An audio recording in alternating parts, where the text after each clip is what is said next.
Makos. I love Makos. He is a great champion to use for so many things. You're probably wondering why. Well, first off, he benefits from Hitch and Dadius, which is pretty good. Really good.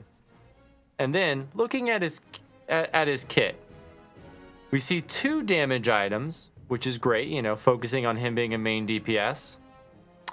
All damage, pretty standard. And then a consolidated 4th slot for both Dark Luck and Dark Blessing.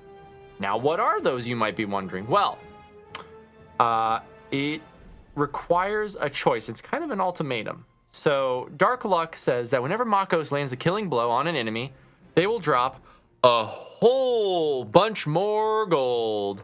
So you can keep him in your main DPS slot and just farm. You'll see the little silver gold. Like if you go back 10 seconds to before I was trying to talk about it, it was there on the ground. So oh wait, there's one right there. See it? It's all silver and shiny. Damn. It's a bunch more money. So Makos is really great for farming up favor or at your wall. And you really have the choice. So if you want to farm favor, you'll pick Dark Luck. And I would say Makos is one of the first champions where you really have to do some like math on what's better.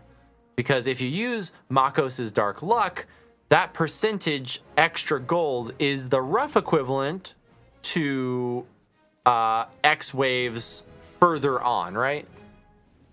His other option is Dark Blessing, which buffs every champion that is not adjacent to Makos.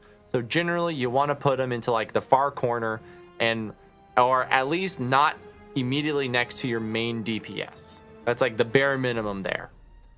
But you'll have to balance progressing a couple more waves ahead or farming a bunch of gold. Now, for most people, I would say Makos's difference is somewhere between, I want to say 10 and 15 waves, but that's pretty respectable on top of using or having other champions which also buff gold fine, like Jarlaxle, Stokey, Ishii, and Azaka.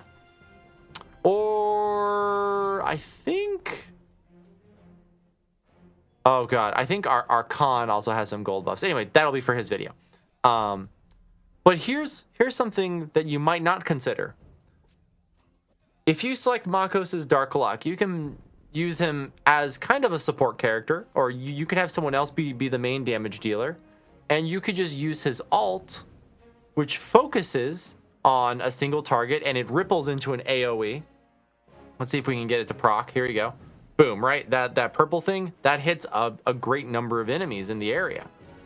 And if he kills them, then he gains a whole, all of that in extra gold.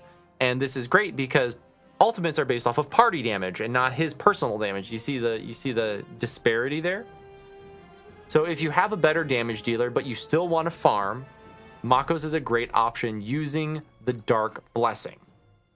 Or Dark Luck, sorry. Blech. Apart from that, you have ultimate damage increase, which is great. This, I would say this is one of the few times where you really want this to be super, super high, because that is going to push your waves further and further higher, because it's a certain number of exponents higher than your party DPS. So we see that mine's E80, but my ultimates are dealing E82.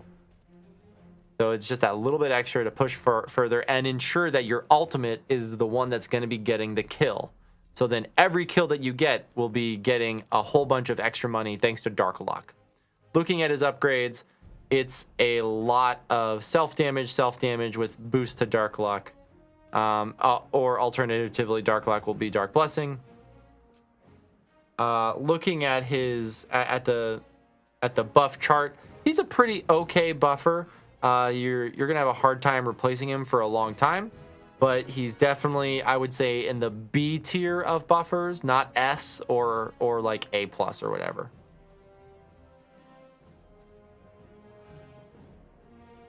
That's it. Yeah, he's pretty good.